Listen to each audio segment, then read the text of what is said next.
We're going to wait for everyone to come on in and then we'll begin.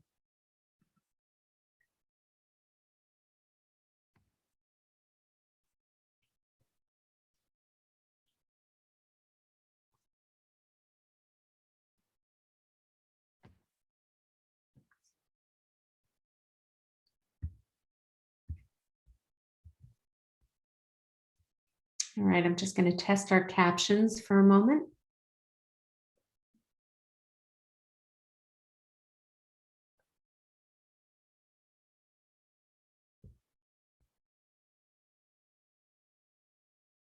Just want to make sure our captions are on.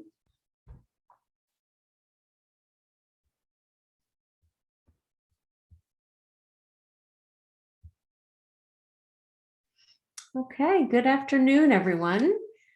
So pleased that you could come join us today for our Safe Return to Work Town Hall hosted by the Gallaudet Staff Council, GSC. Thank you so much for coming and joining us today. And thank you for submitting your questions. Those are essential that we answer all of your questions. Hopefully we will do that. And that is our plan today. So I just want to say a few things before we proceed. I'll start by saying the captions are live. We also have voice interpreter. So if you want to see the captions, you'll need to turn them on.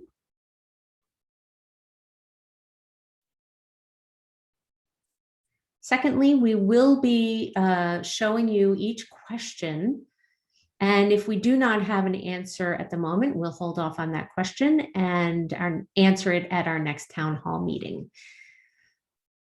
We'll also update you on any questions from the past. Everyone is welcome in this webinar, Clare Center staff, as well as Gallaudet staff.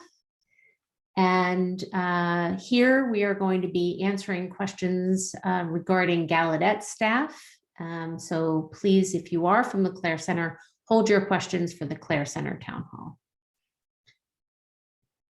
Please put your questions in the Q&A, not in the chat, so that we are able to track your questions for our live Q&A.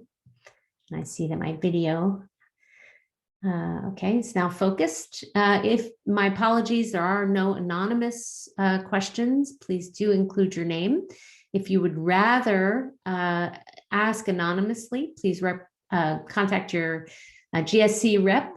You can take a look to see who that is, and you can contact them. They can ask the question for you, or you can ask someone else to post that question for you if that is what you'd prefer. Remember, this is a fluid meeting, meaning that, and this is a fluid situation, meaning things change very rapidly. So we may not have all the answers just yet. And without further ado, we will go ahead and begin. And thank you again to everyone who is here. Hopefully we will answer all of your questions. And we really appreciate all these folks' time. They have taken the time to prepare for your safe return to Gallaudet campus. So thank you to all we have listed on this screen.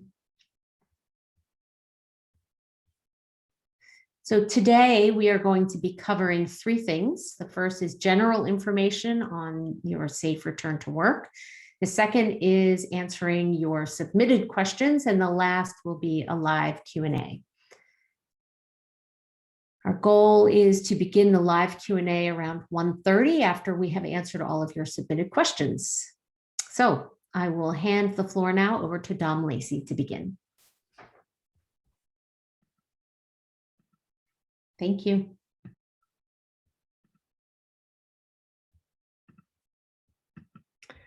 All right. Hello, and thank you, Nikki, for that. Hello to everyone who's joining us here this afternoon. We hope that you have got off to a good week here. I understand that classes are near ending. This is the last week of courses, and everyone's getting ready for commencement that's upcoming, and also planning for the summer. Today's discussion is really focused on how we can return back to our campus. You know, everyone has been working remotely as a result of the environment we're in with COVID. There have been a lot of new changes that we experience on a daily, weekly, monthly basis around vaccines and the like. So we hope to be able to address some of your questions based on the latest information that we have and the continuing evolving environment as we understand it from our public health experts. One thing I wanted to remind everyone of is that in March of 2020, we were on Gallaudet's campus. I'm losing track of my years here. I guess it was March of 2020. That's when we saw the first occurrences emerge of COVID and instances around COVID. And then suddenly we saw where people were shutting things down right and left. Folks were told to stay home. University was asking students to go back to their home environments. And I remember sitting in the conference room, gathered around a table in College Hall, having in-depth discussions as to how we were going to go about making decisions and how we might be able to manage the situation we found ourselves in. Through that process, we established 8 guiding principles to follow. These 8 guiding principles that you see here continue to guide the work that we do. They continue to guide our decision-making process. Just take a moment, if you will, and look at those.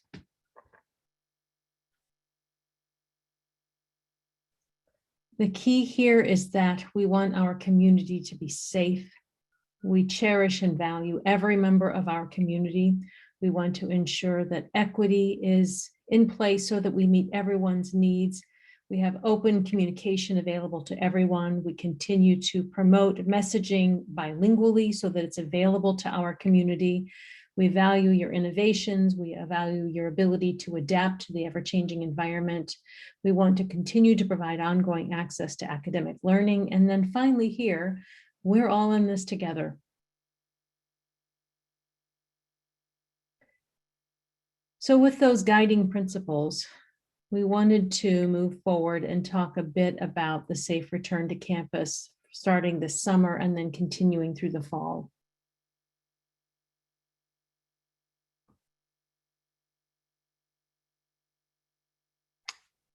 So the COVID team, and of course we have our public health team that's providing support, are looking to make some decisions around policies that we have on campus and really to understand best how we can begin bringing people back to campus. There are a lot of things we've had to look to in terms of just our physical location, including our buildings, our facilities, the landscape of our campus, health and safety issues, pardon me for a moment. Pardon me, sorry about that. And then also, what will student life look like? How will we manage our academic learning? What will the community experience back on campus?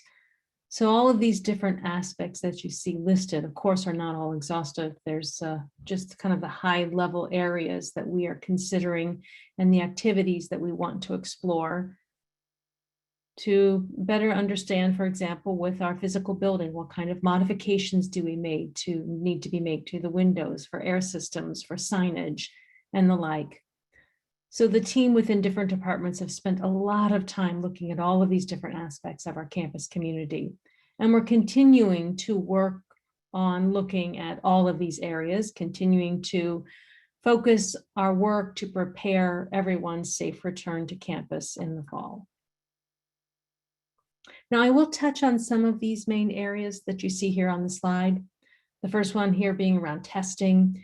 As we know, when it comes to testing, it's critical for us in order to be able to just move forward. Without testing, without having access to reliable testing, it doesn't allow us to monitor our community's health and safety. So we want to be proactive in terms of how we address the future challenges as they evolve around this. And we're working with a consortium. We've come up with a partnership that's allowed us to provide testing on campus. We fully expect that testing to continue through the summer and as well throughout the fall. The availability of PPE and distribution of PPE is something else we've looked in. If you remember early last year, it was very difficult for us to get access to that PPE. People were purchasing them off the shelves. And so now the supply chain has improved to the point that we have more access to these products. We want to have clear bendable masks available for members of our community. We do have them available, as well as other kinds of cleaning supplies, sanitary supplies, plexiglass protectors, so that we have things available in our public area. We're currently now setting up just creating public areas where we can add signage and materials and plexiglass so that people can come back to campus and feel secure in doing so.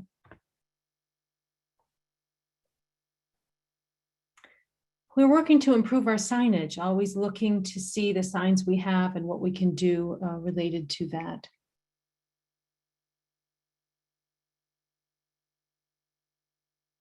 Another area we're looking into is that of technology.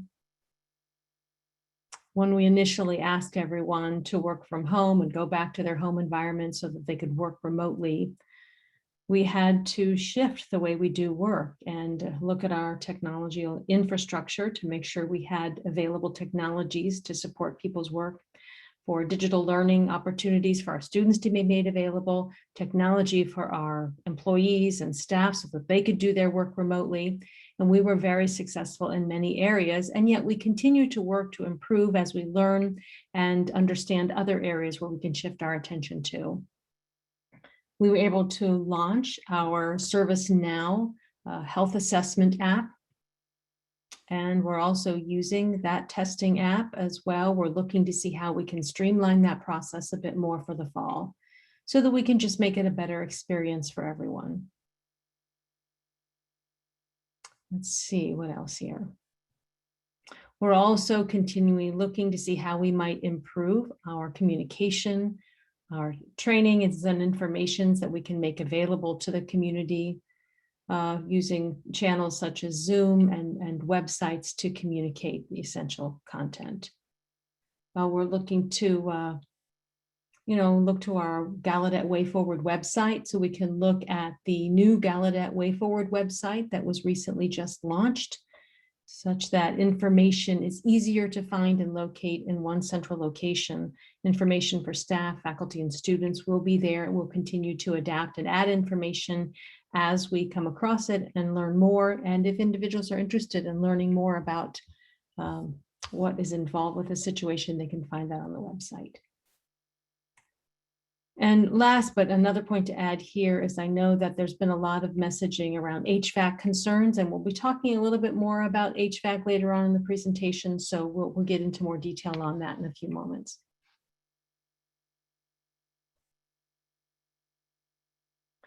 So thank you for advancing the slide.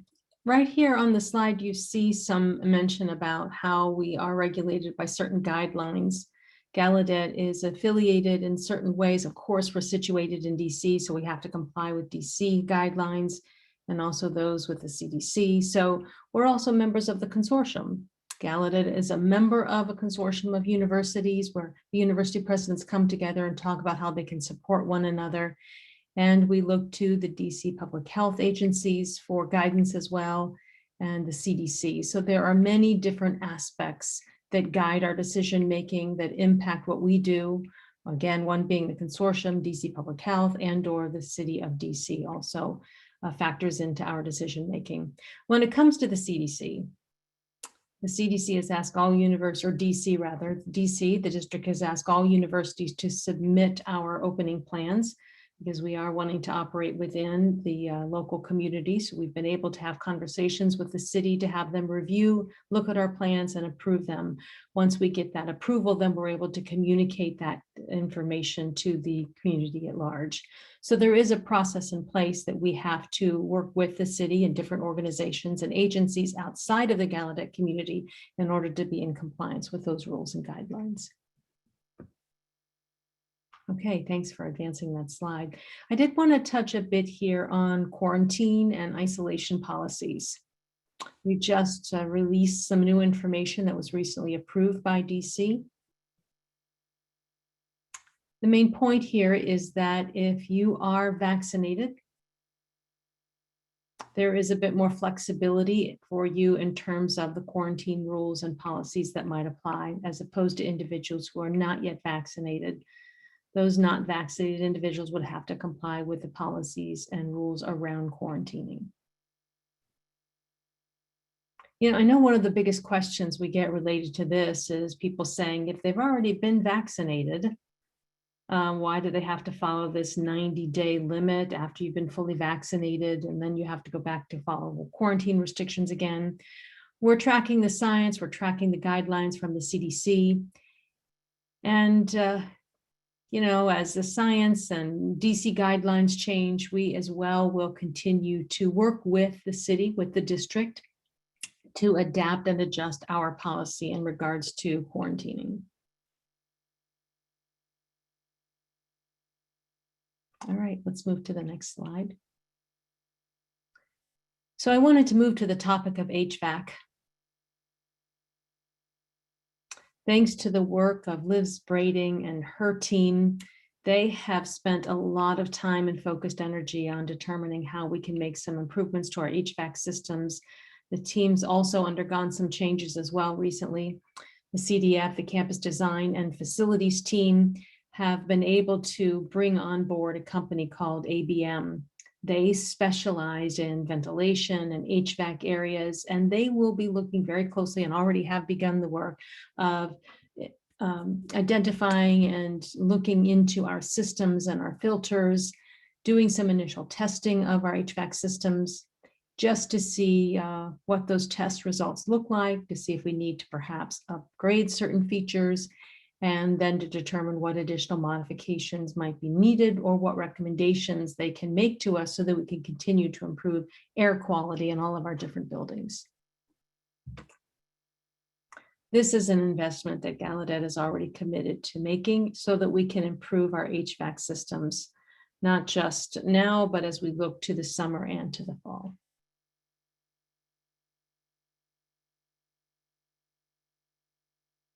In terms of the specific work that we're doing, the first thing, ABM has come to the campus, and initially they were looking at air quality, doing an air quality assessment in different buildings. That information, of course, helps inform us so that we know the changes that might be need to be made with our filters. We may better understand what are some systems that need to be changed and upgraded.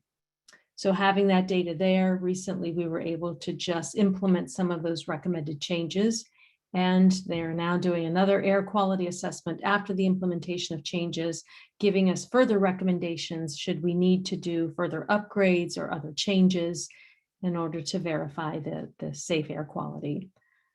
So this will be an iterative process. They will continue to monitor, continue to test our systems, analyze the data, and will continue to make improvements and upgrades as that happens. All right, next slide here. The last point related to HVAC is around the fact that ABM and Gallaudet are tracking all of the different guidelines and recommendations from the various agencies and organizations, the CDC, the EPA, and the ASHRAE.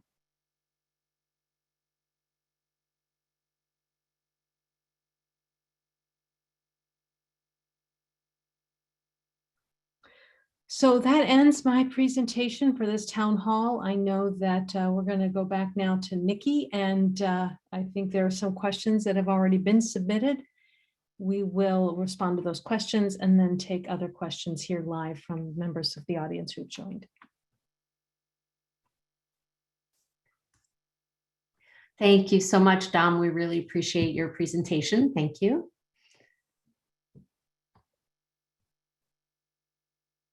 All right, we're going to hand the floor now over to answering your questions. And if you have additional questions, maybe about Dom's presentation or other, please put your questions in the Q&A, and we will then follow up and expand as needed. So we're going to begin with questions in regard to the vaccine. So we're going to have Dom Lacey again answer some of these questions in regard to the vaccine. Is that right, Dom? Okay, great. Welcome back.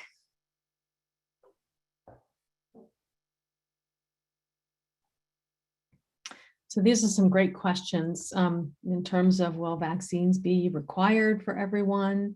What's going to happen with this requirement or not? What I want to share with you again is that we are looking at our COVID guiding principles as we make various decisions. We've already begun conversations around this topic, and we will look at different recommendations. And also at the same time, we're having conversations with the city of DC and hope to be able to make a formal announcement on what Gallaudet's approach will be as it relates to the vaccinations.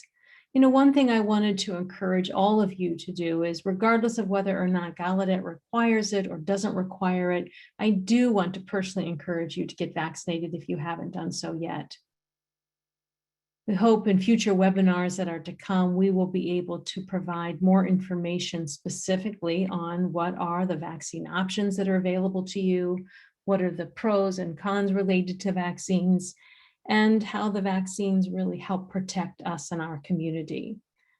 Again, this goes back to the goal of our protecting of our community and looking to see how we shift ourselves to this new norm. I know everyone is looking forward to the day when we no longer have to wear masks. They're very awkward to wear and to use. There are many disadvantages that come as a result if we don't do our best of getting to herd immunity and protecting our community in doing so.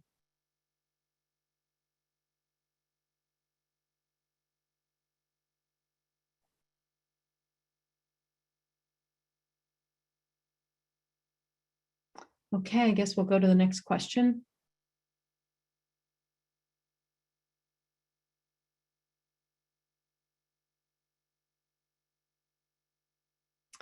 A similar type of question here. Yes, many universities have already made announcements around this topic.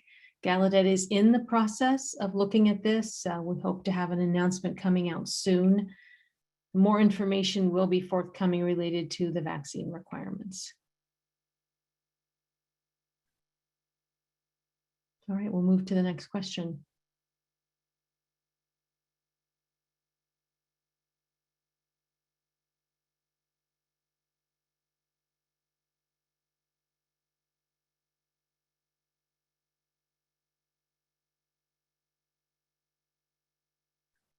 So this question is related to quarantine. If you're vaccinated and go out of state, is the quarantine rule has changed from 14 to 10 to 7 days. We've just recently announced new guidelines around quarantine, stating the rules and policies relating to when you have to quarantine. You may remember that the CDC and also the district here continue to change those guidelines and rules. Our policies are in line with what the city has already announced, and so our new policy was approved by the city of DC.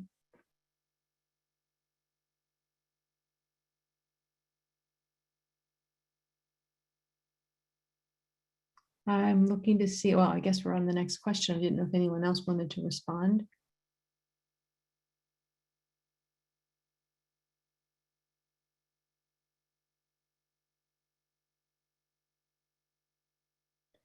Well, that's a long question, but maybe if I can summarize it for you, it speaks to the issue of people who have been vaccinated and the 90 days have come and gone. The question is around, why do we have to continue to follow the quarantine policies just because we're past the 90 days? Again, I just want to acknowledge that right now, the time frame being as it is, it's really a period of time where we're continuing to learn and adjust and adapt what we do, looking to the city as well as the public health officials in the city and the CDC to make our decisions. We're hopeful that that 90-day mark or that limitation will eventually change, and we'll be able to expand the time period to make it a little bit longer from when you were last vaccinated. But I know different medical professionals are looking at professional boosters and what the implications of those are. We don't have the answers yet. I don't fully expect that this policy may change. We may be able to expand the period of time from 90 days to additional days being added. That might be the case, but I can't give you a specific answer right now. And also, one thing that I did want to share with you is that we have already submitted requirements to the public health folks in DC, asking that we have that 90-day time frame removed, and asked if we might get a waiver around that. Again, more conversations are to be had around that particular comment. All right, so I think Dr. Wooten showed up here. Was there something further you wanted to add, Alicia?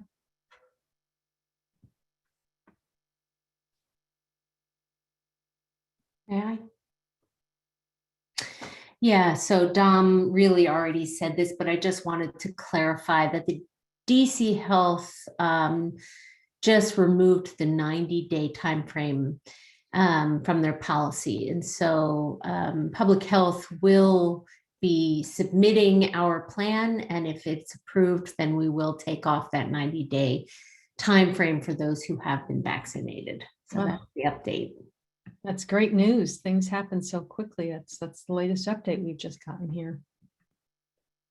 All right, let's move on to the next question.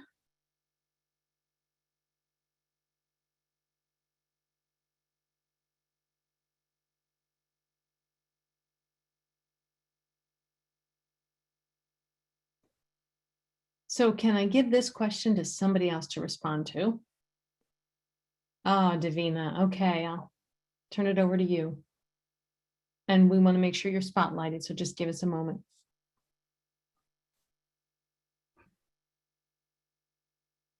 Are we good?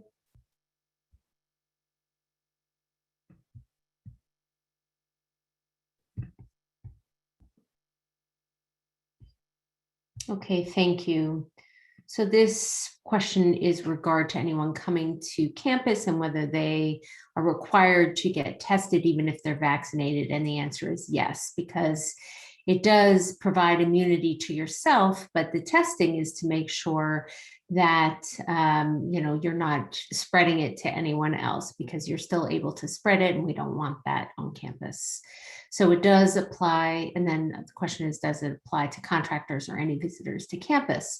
And we are following up with individual contractors and companies to make sure that they hire people who are testing for COVID on a regular basis. So does that answer those two questions? If so, we can move on to the next slide.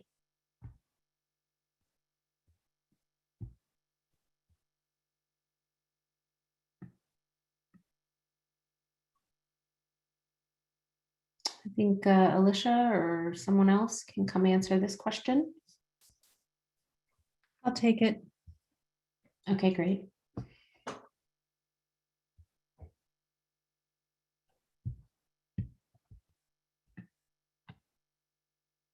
So the first question relates to the topic of testing, and will students and employees have to be tested in the same way, the same amount of time? So unless we get new information, tests will apply to anyone and everyone who comes to work or lives here on our campus. Again, it's so important for us as part of our monitoring process to have this done. Now, we might make some adjustments as to who has to be tested and how frequently we do the tests, but for right now, we will continue with weekly testing. That is very critical to ensure that our campus is safe. SHS, Student Health Services, will, let me start again. As you are aware, we are working in a partnership through Shield T3. And this is a company that will allow us has provided us with testing capabilities. The PCR tests that are the nasal type tests are not the ones we give here at Gallaudet. We instead have saliva-based tests that are offered through Shield T3 that creates a better experience for our campus community. It again is saliva-based, and also it's a bit more or less invasive than the nasal swabs. Shield T3, we're working with them to make sure that we have different collection sites around campus so that we can collect the saliva tests and then send it to the Shield T3 trailer, which is on our campus. The trailer that's on our campus right now doesn't actually just test for Gallaudet community members, but rather we've partnered with several organizations like American University, Baltimore City Schools, Catholic University is using these testing services as well, and a couple of others. So they are able to process about 10,000 tests weekly, and they can actually scale up if that is necessary. The last question here is asking us to provide some rationale as to why our rules and policies are not aligned with those of DC Health. The rules and policy change very quickly. To date, that if DC Health has an update to their policies, then we in line work through the consortium, come to agreements there, and then we will resubmit our plans. And the lead time for DC that's needed in order for them to review our plan and approve it. Once we've gone through that process, then we can institute a new policy once it's been approved. So that's the drawbacks of living and having Gallaudet within the DC community. We are part of the city, and so we have to follow the DC Public Health process and make sure that they are giving us all the approvals and that they do so for everyone who's part of the city. All right, I think I've answered all of those questions and we can move on.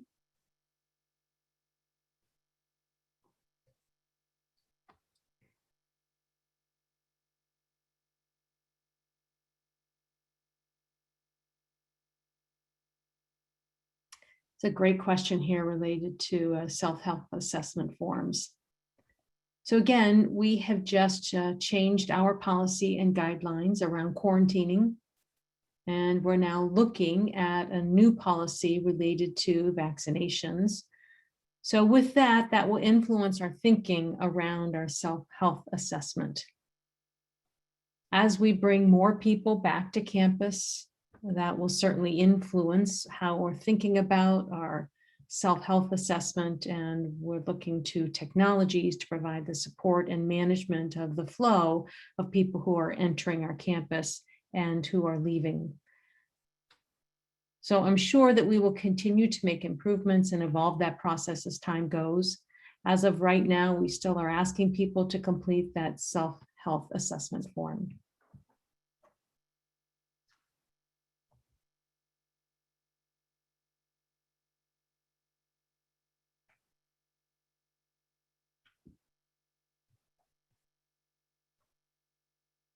These questions are a little bit difficult to read, but it looks like all of them pertain to mask wearing.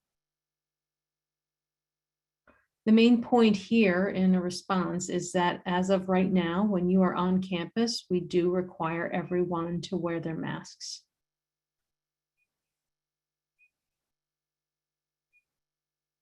We are looking to see whether or not we're able to have a certain percentage of individuals that we achieve who have been vaccinated. And if we hit that mark, we may be able to allow for more flexibility. We may be able to have people take their masks off in certain situations, but we're talking about what that then means for our community. And if we are able to achieve that particular percentage of individuals who are vaccinated or above and beyond that, the policies might change. But for right now, the policy remains that everyone has to be masked indoors. If you're in a private space within your office, you may remove your mask, but the general rule of thumb is the mask should be worn at all times.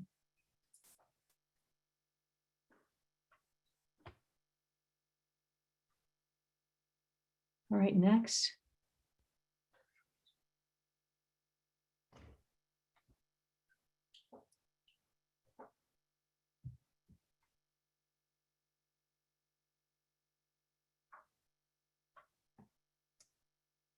All right, here's a couple of other questions. Davina, could you answer the first question, and then maybe Liz could respond to the second one?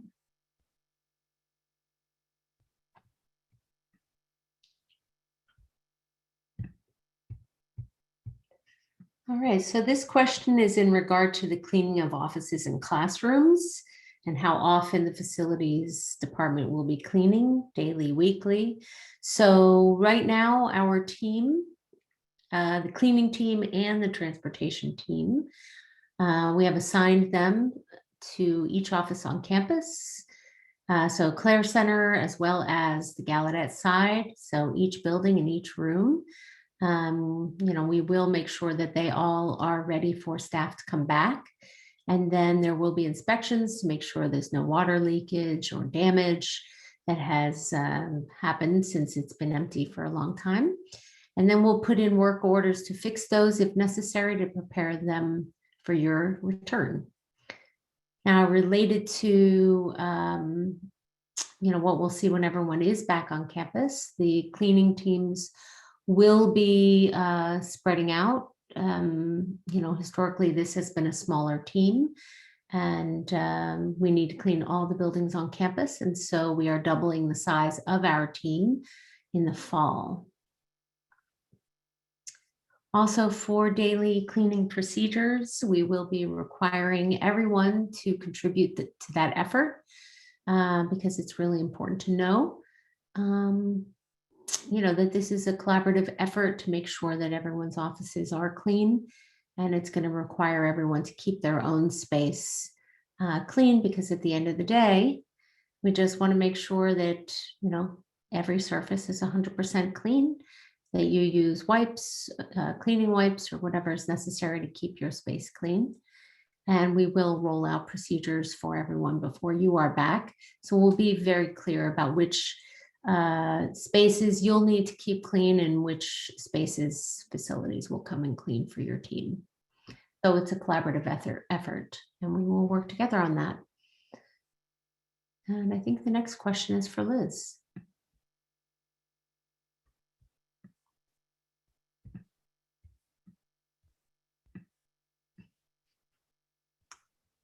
All right, hello everyone. So there's two parts to this question. It talks first about air quality. I think Dom's already mentioned that we are doing an air quality or have done an air quality assessment. And what that entails is that we're measuring a couple of things. One is temperature, the other is humidity, percentage of outdoor air, level of dust, pollen, bacteria. So all of these different factors are measured, and then we get the data from those tests, and that allows us to make adjustments to the HVAC system accordingly. We are trying to meet acceptable levels in all of those areas, meeting all of the criteria that I just mentioned. And just to give you an example, we're able to make some adjustments within the system to pull in more outside air. Or we may be able to add a UVGI, that's an ultraviolet germicidal radiation. We can add that device to the system to keep the air clean. So there's lots of different options for us where we can make improvements. We will continue to do this work throughout the summer.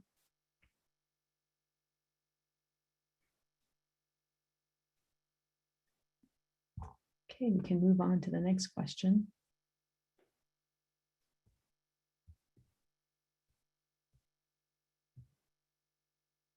Okay, I guess this one's for me again. This question brings up the issue of mold. We take mold very seriously and always have been. It's been a chronic issue. I know we've worked diligently to address issues of mold in some buildings, especially now with COVID. There are many buildings that have been dormant for some time now, and there's opportunities as a result for mold to grow. So we're addressing that and looking at all of the buildings to make sure that every building is addressed this summer, that we're able to remediate any mold issues that we come across. Old carpet, if that's a concern, just submit an order to facilities and make a request for carpet replacement or repairs. Let's see, what's the next question here? We have already begun installing several different places, putting up plexiglass barriers throughout campus, especially in those public spaces where there's a lot of transactional areas on campus where people come together, like, for example, the DPS front desk, cashier's office, HR front desk, the dormitory front desks. The post office is another example of a place where we've added plexiglass. If you have a specific request for our installation of plexiglass and adding that barrier, please submit a work order request to facilities in order to have someone come review and evaluate your request and then work with you to figure out what the best approach is from there. That same holds true with hand sanitizer dispensers. We have installed them around campus in several locations, but if you identify a space that's in need of one, just reach out through a work order request. All right, we'll move on.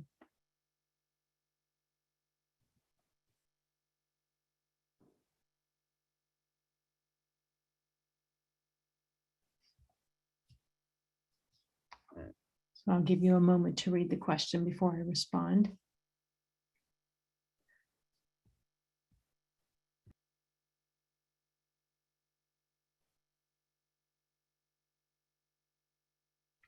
Okay, so how do we guarantee good ventilation?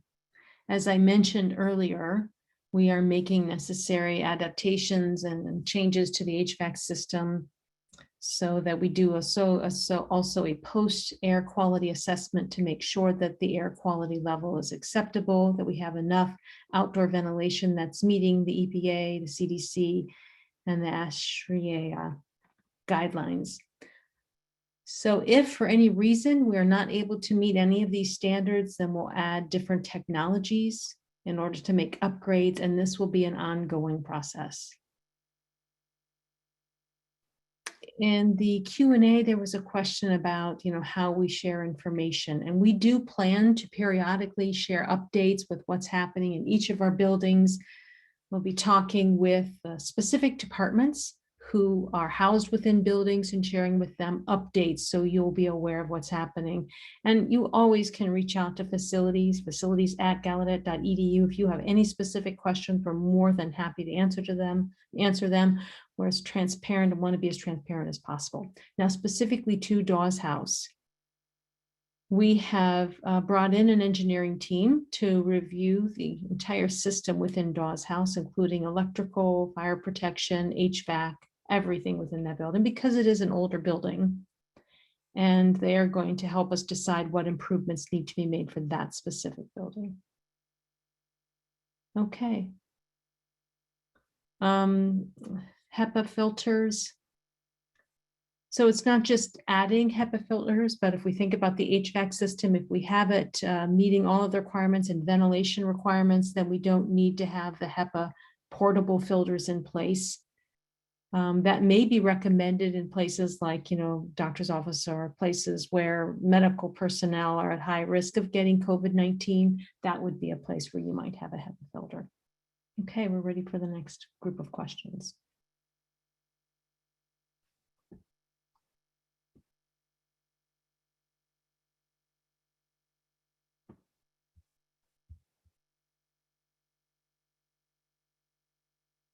I'll go ahead and let you read the question first.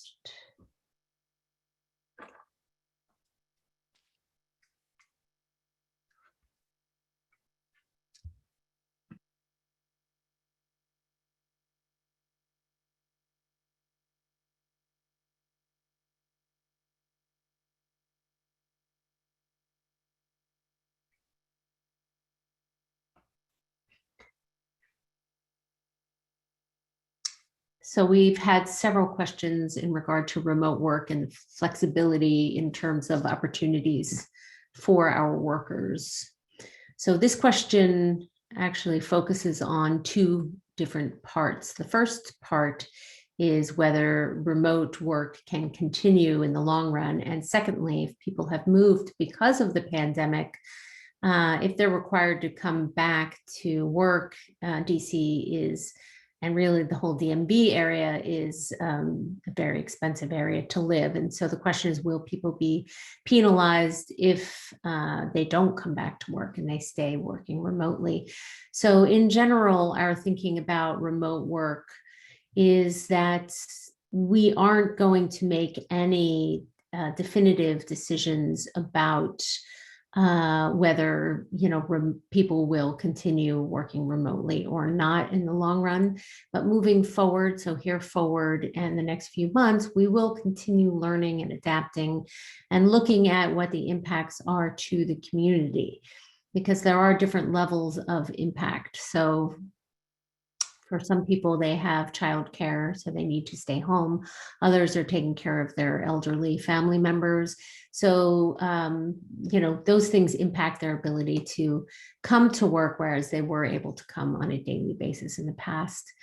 Secondly, we do acknowledge that the leadership team, and the leadership team also acknowledges that the DMV and the cost of living here has produced some issues for our workforce.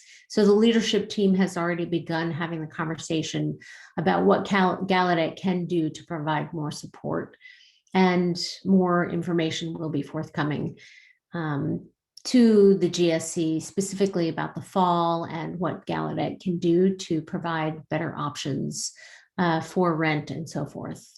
So that conversation has just started. It's early conversations. Now, in regard to remote work and flex work, our goal right now is that by January or the spring of 2022, that we have a proposal on flex work environment and remote work and what that will look like. So each division leader will be working with various departments to identify what the needs are for that specific department, specifically for the student experience and for the work that needs to be completed.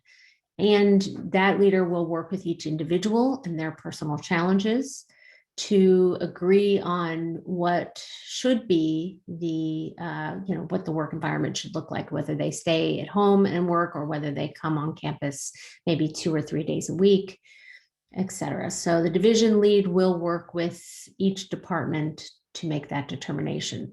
Over time, we will have more discussions about what works and what doesn't work. And one thing that we've been, we really want to emphasize to Gallaudet is that the Gallaudet promises that we are a bilingual community. And so then the question is, those of us who work at Gallaudet, what is our unique contribution and role to that language vibrancy and the language vibrancy of the community?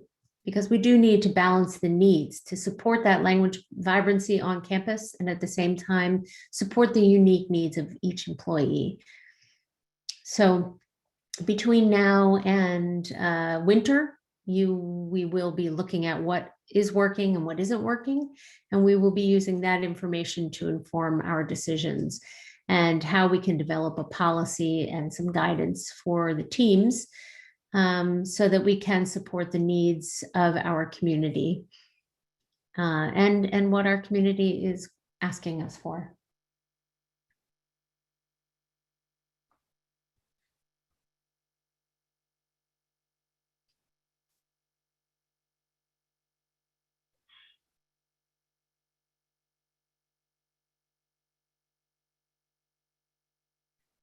You can read these next questions.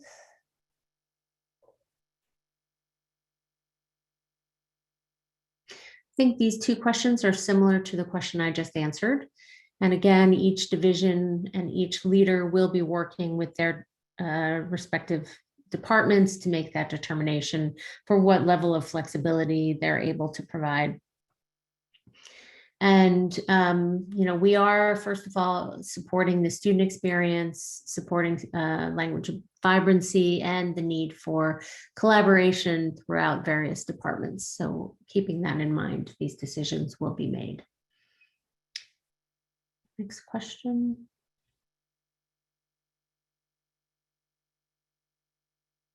And I'm going to hand this over to Dr. Wooten.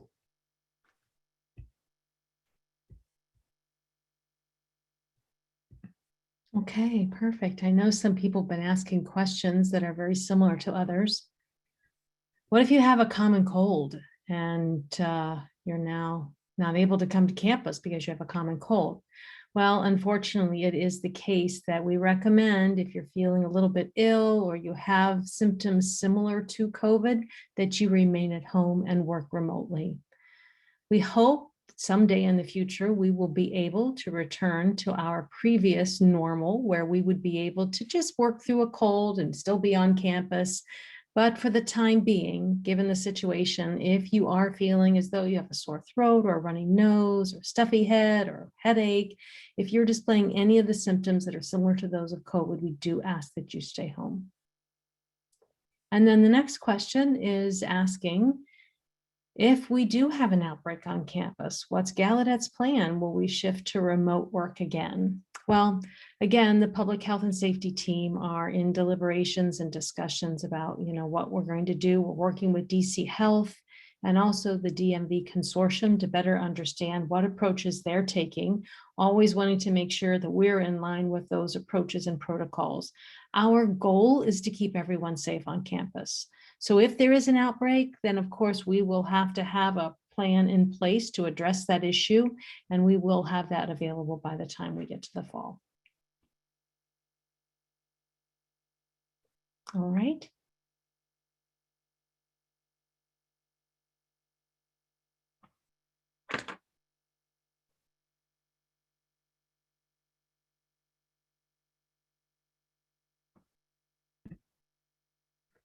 All right, I'll let you read this question.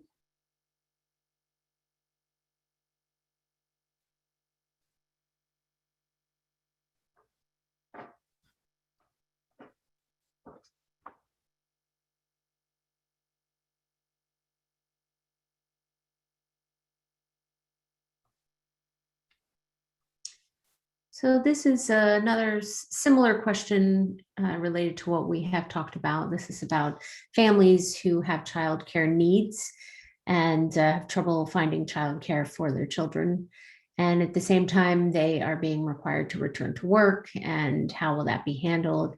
The second part of the question is, if a family has kids at home under 16 who haven't been vaccinated, if they're at work and then they are coming home and interacting with an unvaccinated child, what can we do about that? So again, I talked about flex work, and this is where it's really going to require dialogue, conversation with your manager, your supervisor, just to have these types of conversations, because we do understand this situation, and we need to see how the university can best support each individual, because each individual needs are going to be different. Some are, like I said, are taking care of elderly parents, others young children, and the needs there are very different. So again, this is going to require flexibility on your part, some compassion and sympathy, empathy, and some real conversations about what we can do to support one another. And I fully expect that in the fall, this will be challenging for many of us. But again, I have full faith in our leadership team and our ability to support all the various teams at Gallaudet and all of your needs. So if you aren't able to address this issue, please do go to your division lead, the division head. You can go to myself, the provost, the dean of student affairs after that, just to help resolve your specific situation.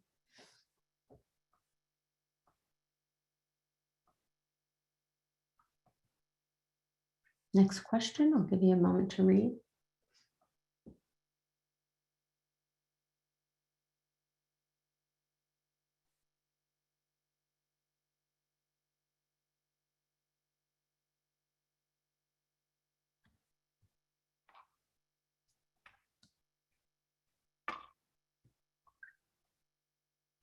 So this question is in regard to public transportation and those who take public transportation, or those who have some anxiety about using public transportation to come to work, as well as some anxiety about those who are using it who may not be vaccinated. So again, have those conversations with your supervisor, your manager, have a schedule in place. So maybe you're not traveling during peak hours, so that there are different options. If you have a unique situation, have a conversation with your manager to talk about what will work best for each of you. One thing that we are doing, we're working with the Gallaudet Transportation Department, and we are looking at the possibility of shuttle buses and what we can do to present some options for those who want to travel to campus. And maybe we can then support some safe transportation from the train station to the university. So we are looking into that right now, and hopefully we'll have something in place by the fall.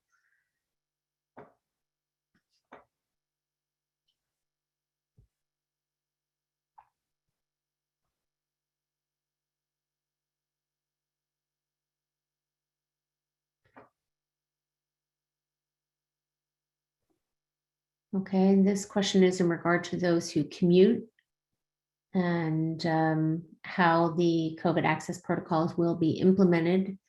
And again, we are looking at the process, the policies, protocols to help us bring back more workers onto campus, more people onto campus. And we're looking to streamline the front gate access. We're also looking at how we can improve the health assessment tool to streamline that access so that when you do go to the front gate, we'll be looking at streamlining that, and new student orientation will also be dealing with that so that the time there at the front gate is lessened.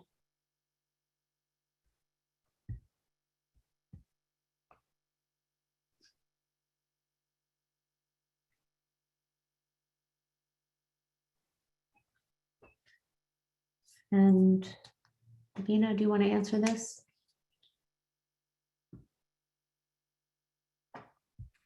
Okay. Okay, so the question here is related to the ServiceNow app. Up until this point, we've worked very well with the GTS team on continually improving and adjusting and fixing the system. So if anyone has suggestions or would like some assistance or providing feedback to us, input, please be sure and email us at coronavirus@gallaudet.edu with any suggestions or ideas that you have. We'd be more than happy to include you in that process. It is very important that we incorporate everyone's perspective so that it is, really adapted to the user experience.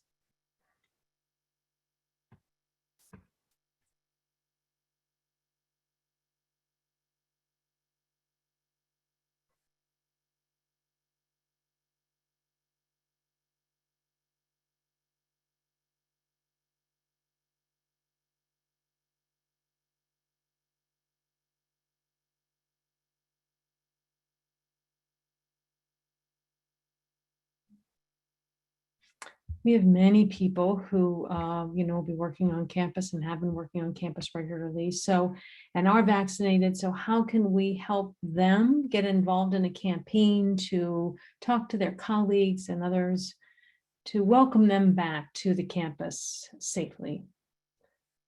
Well, there's several ways to do this. One would be to just get involved. The more people that are involved, the better it is that we can really help show others that, we can work safely on campus. So you can email coronavirus@gallaudet.edu if you're interested in volunteering and getting involved in this effort. We will find various opportunities to get you involved in this campaign and just ease other individuals back into the return to campus, making them feel more comfortable and safe and also ready to return to campus.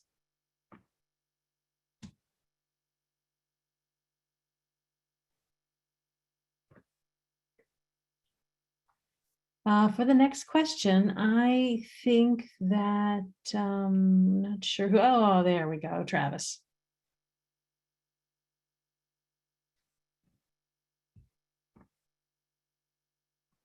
Great. All right, so this is fall homecoming of 2021. And homecoming is actually still on as scheduled. But when I do say that, I'm talking about the athletes and the student homecoming. The GUAA has already made the decision to support the executive team in converting their alumni homecoming to be virtual.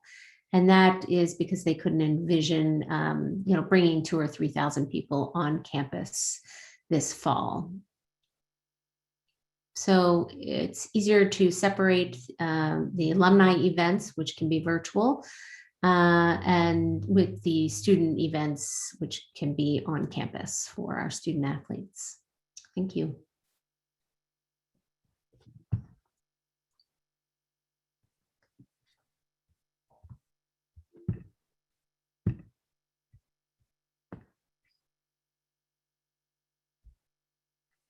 All right, on to parking permits and what we're going to do about that. This is a great question. People are obviously excited about coming back to campus already.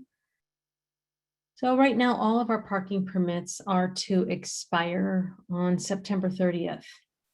We will provide a grace period of 30 days beyond that September 30th date, allowing people the opportunity to go ahead and pre-register, fill out all the necessary forms related to your vehicle, and encouraging, of course, everyone to register your car with DPS, and doing that before the 30th would be strongly encouraged. That would just help with this process.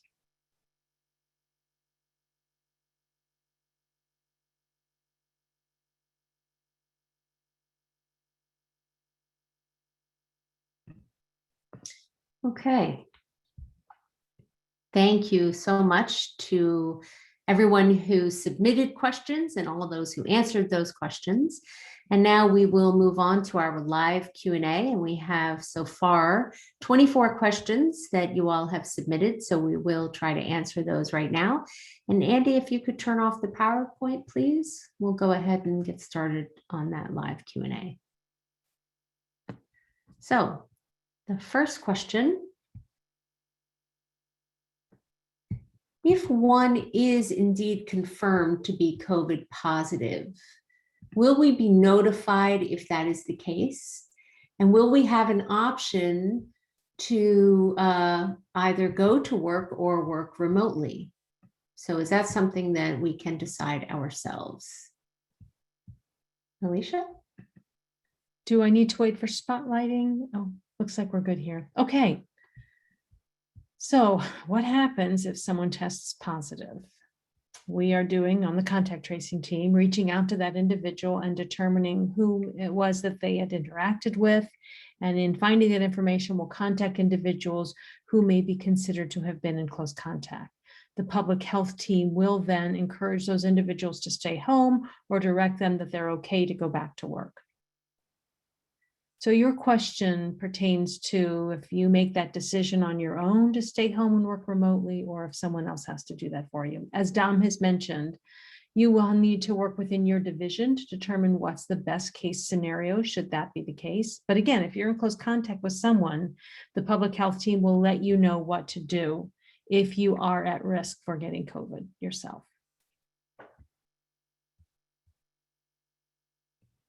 Great, thank you so much, Dr. Wooten.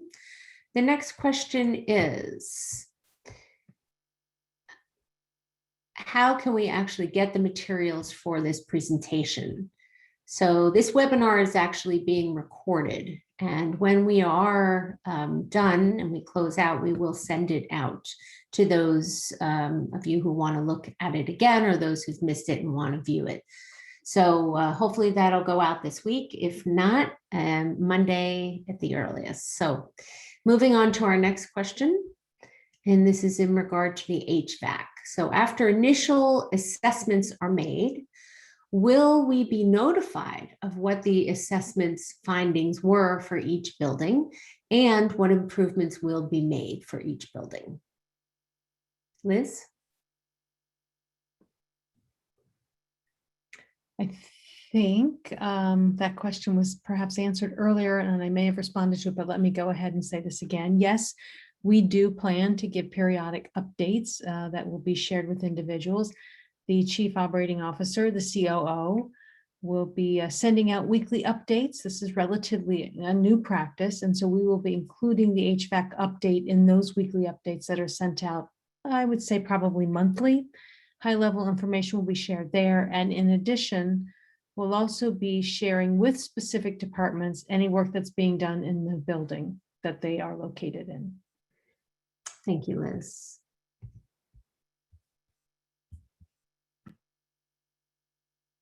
Okay, our next question. So, do we know what percentage of employees have already been vaccinated? And how are we going to keep track of who has and has not been vaccinated? Davina? Right, so do we need a spotlight? Oh, okay, okay. So up until this point, we've been collecting information about people who have been vaccinated. So if you have been vaccinated, please send your results to shs.results@gallaudet.edu. That way we can keep track of that information. And we'll keep that on file so we can then track the percentage of staff and students. And we know every day continually people are sending data to that website. So just get us a copy of that vaccination card. And we are actively tracking anyone who is vaccinated within our team, the Student Health Services team. So again, we encourage anyone who has not yet received a vaccine or is interested and wants to get one to do so through us. You can register for that. We have plenty of vaccines available for everyone, for students, faculty, and staff. Wonderful. Thank you, Davina. I want to just emphasize that once you're vaccinated, please do send that to shs.results@gallaudet.edu as soon as possible. Thank you. All right, our next question. Is there a specific date to return back to work? Dom? So should we answer maybe tomorrow? Tomorrow is the date? No, in all seriousness. This is where a conversation needs to happen within your department. Your departments are looking at, well, right now, we're actually looking at policies and procedures for testing over the summer and summer school. So the priority right now for the departments are those that are focusing more on summer programs and those individuals who provide support for the summer programs. Those are the ones who are being considered to come back to campus, and departments are looking to see how they can balance the number of people who are on campus versus off campus. It will be a very slow process of return up until we get to the fall. We'll be sharing more information within your departments, and guidance will be received as to when specific people need to be back on campus, but the focus this summer will be on those providing support to summer programs. Dom, if you could stay. So in other words, their supervisor will know when they need to come back to work. Is that what you're saying? Well, they may not know right now. The supervisors, though, will have conversations within the leadership team to determine what would be the best fit for their team. Excellent. Thank you so much. Our next question. Oh, Jeff, did you want to add to that as well? Yes, I did. Hi, Dom. So I wanted to respond to Dom. And by the way, hello, everyone. I hope to all see you all very soon. Clearly, I'm at Gallaudet, as you can see by where I'm sitting here. It's nice here, I have to say. But I did wanted to respond to Dom that we are encouraging a visible presence in all offices within academic affairs. Because very soon we will be having some prospective student visits to our campus. So that means financial aid would like to have, of course, somebody there, somebody in the registrar's office available. The provost office as well will begin ramping up to make sure there's at least one person there every day. So that way, if people stop by, there's actually someone there physical in person to greet them and to respond to questions they might have. So I believe we want to begin to encourage people to make a slow return to campus. and each group work together to support one another in this process. I know some areas have more challenges than others, but we want to do our best to be sensitive, caring, and supportive. And at the same time, understanding that we are a university and we need to be open and operating. So this will be a process that is going to require patience and flexibility and understanding and a whole lot of conversations. I'm in conversation with my team. My team will be coming back to work. Then there's conversations that will happen where they have with their teams who report to them. We want to really encourage the Defenstein Theater production that's going to be happening. There's 12 theater majors and 8 staff who are working in partnership with the National Theater of the Deaf, NTD. They are all here on campus right now. They'll be doing rehearsals in Elstad, face-to-face, by the way. So we are learning as a result of their experience. Then we have summer school where we'll have about 63 students who will be taking classes physically on our campus, with others coming as well. I think they'll be coming June 27th.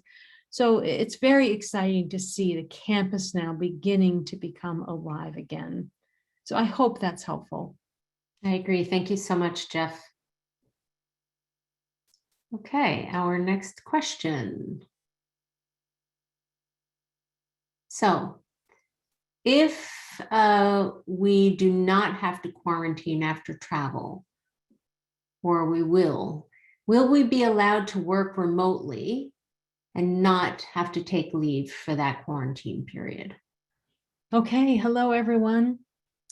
I think it's important to know that if you are fully vaccinated, you are not required to quarantine. You know, the public health team has mentioned that earlier, but in the case that you're not fully vaccinated, the COVID team is maybe asking you to quarantine, then talk to your supervisor about the possibility of your being able to continue to work remotely during that quarantine period. Great, thank you. Okay, our next question.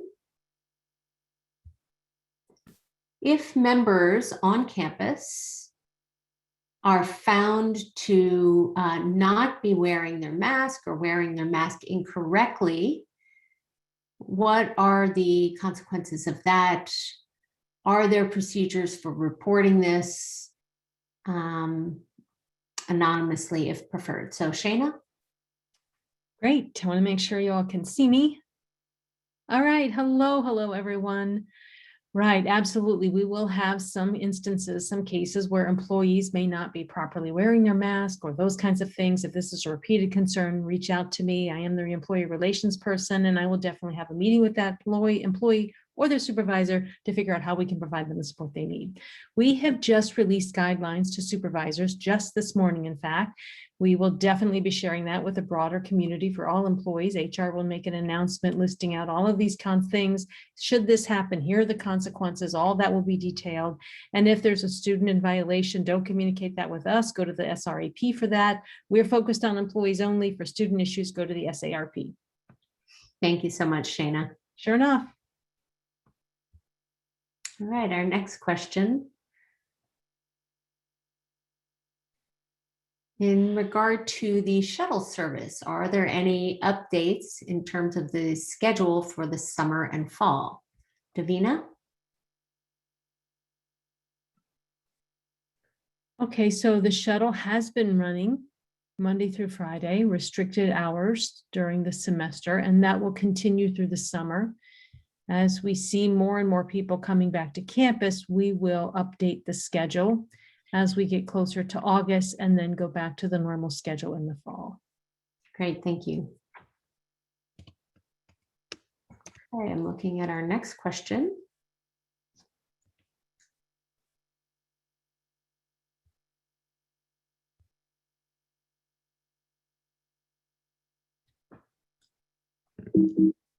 So there are some questions that we have already answered, so we're not going to answer them again. And so we need to figure out which ones will be next.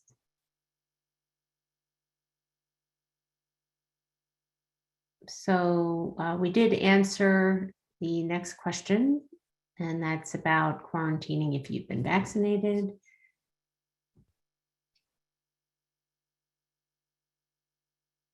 Alicia? Don, did you want to respond? No, it's all you.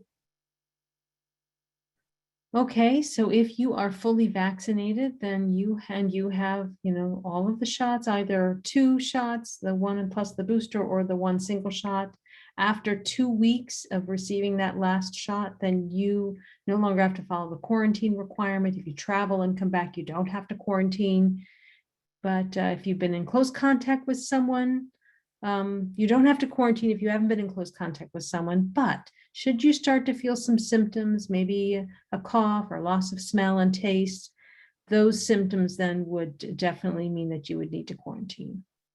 Thank you.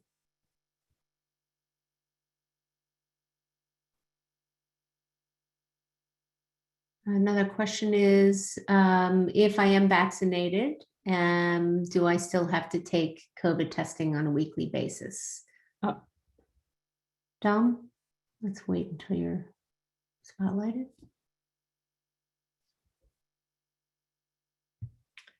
So I can answer the next couple of questions. If you are fully vaccinated or if you're not vaccinated, regardless, you still will have to take the COVID test. Again, it's all part of our monitoring process. We want to make sure we continually monitor people, ensuring that we're always proactive in our approach and we can catch any issues early on, so that way we can avoid an outbreak and respond appropriately. Makes sense. Thank you. Okay, our next question. And this may be for you as well, Dom. So we are required to test weekly. Will that have an impact on Gallaudet's finances, or do we have special funding for COVID-19 testing? Well, that's a great question. The costs related to COVID tests, of course, are ones that the university incurs, but there's a couple of things you need to know about this. The consortium did receive grant funding to help us cover some portion of those costs related to COVID tests. So certainly that helps a great deal. And then secondly, we did receive federal funds to Gallaudet, COVID funds specifically, that we're able to use, these COVID-19 funds, to help also defray some of these costs related to other COVID expenses or COVID-related expenses. Great, thank you. Okay, moving on to our next question. All right.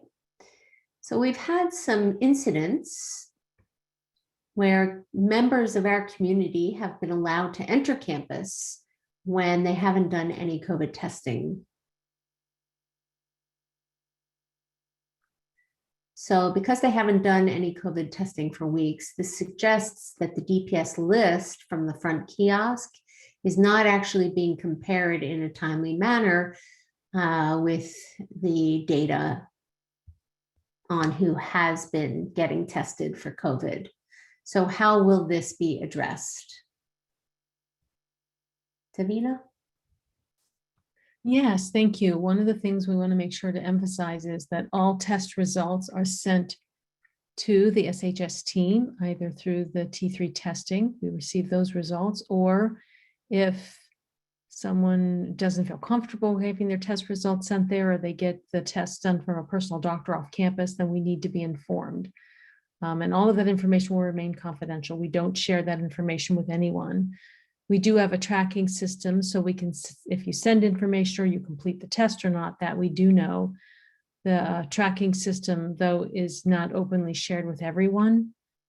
So that's one part of it. The second part of it is I wanted to let everyone know that the team is really focused hard on seeing how we can, this saliva-based test is a new process for everyone. It's taken us a while to put things into place in order to protect everyone who currently lives on campus and then anyone who comes to campus. So we've already created a system now, but we haven't yet turned on the switch, meaning very soon we will turn on the switch, which means that anyone who doesn't comply with the testing protocols, the self-assessment won't work for them. So for example, if it's past 21 days and I decide to come to campus to pick something up from my office, if I've not submitted a test, the system will block me from being able to do my self-assessment until I submit the actual test. and I've met all of the requirements to be on campus, the system will automatically disconnect me from that. And we'll be turning on that system very soon, but we just want to make sure and forewarn everyone that up until this point, there's not been a lot of people on campus, but as we add more and more people on campus, we want to change the system to make sure that there's plenty of communication in advance so people know that the system will be turned on, because after that, once it is, everyone will be required to comply. It's an automated system. That's really important. So more information will be coming on how this will be set up. Yes. Great. Thank you very much, Davina. Okay, our next question is, I'm concerned about coming to Gallaudet this fall. I have a very large family and, I don't want to come home and, get COVID from other employees and spread that to my family. So, do those who have families have special permission to work, maybe hybrid, come to work sometimes, work at home others, because it is a risk to our families? Shana, Christina, Dom, whichever one of you wants to answer. Christina? Okay. Yeah, I think Let's spotlight you. Thank you. I do remember Dom has mentioned earlier that that's the discussion you'd want to have with your supervisor around that particular issue. It's important to talk about your concerns with your supervisor. Both of you then can come to an agreement as to what to do for the summer and the fall. Great, thank you. Okay, the next question.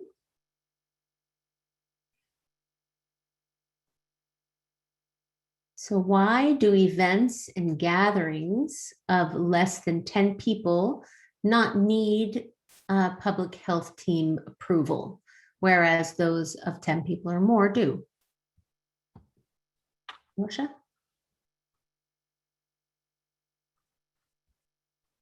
All right, I'll give it a moment for the spotlighting feature to be turned on. Okay, so again, the public health safety team is following DC Health's policy, and their policy is such that it said if there's under 10 individuals gathered, you are not required to submit a safety plan. Above 10 would be required. And the reason for this is because it actually goes back to when we come together as a group, we see that that can be a super spreader event, and that's where an outbreak can occur.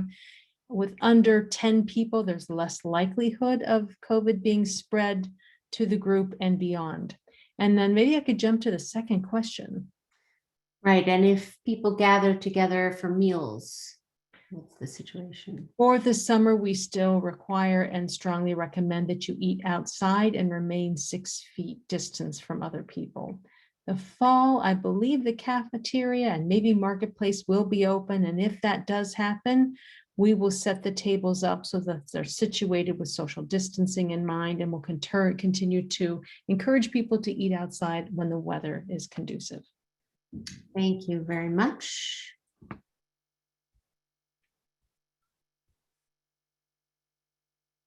Okay, now our next question.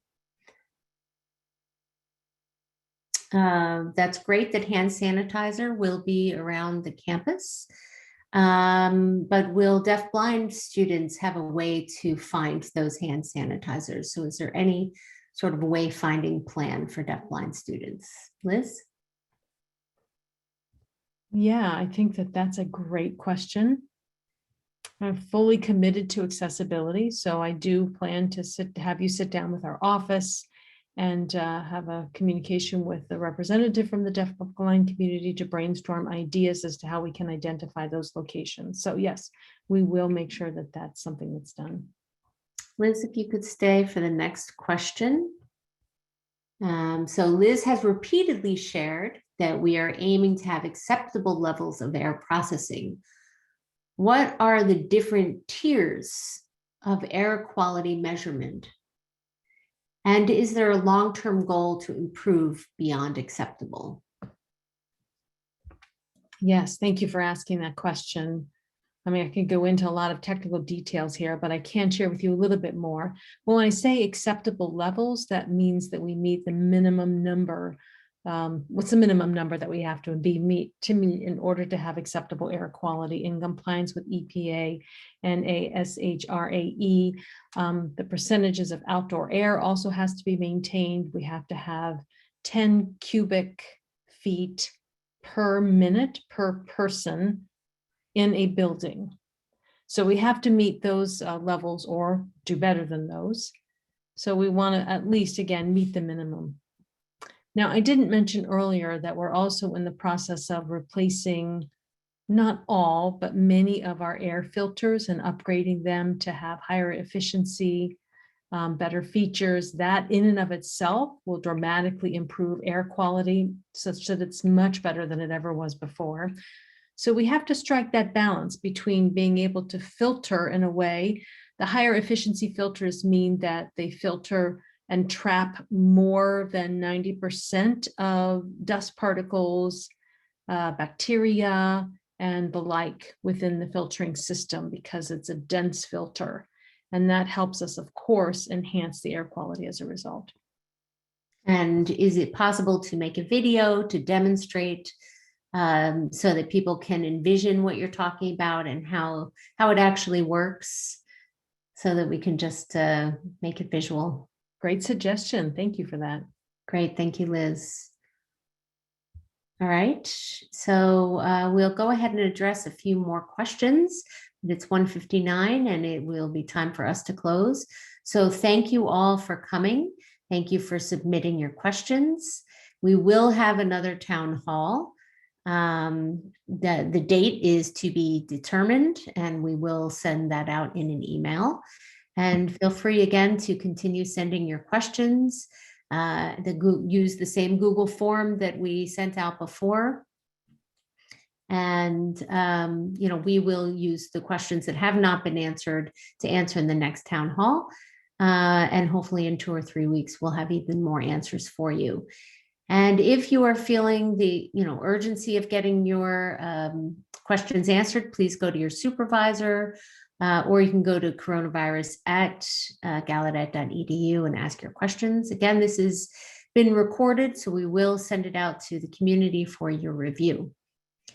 So we encourage you to get vaccinated if possible, and so that we can all come back to work on campus and make bring Gallaudet back alive again.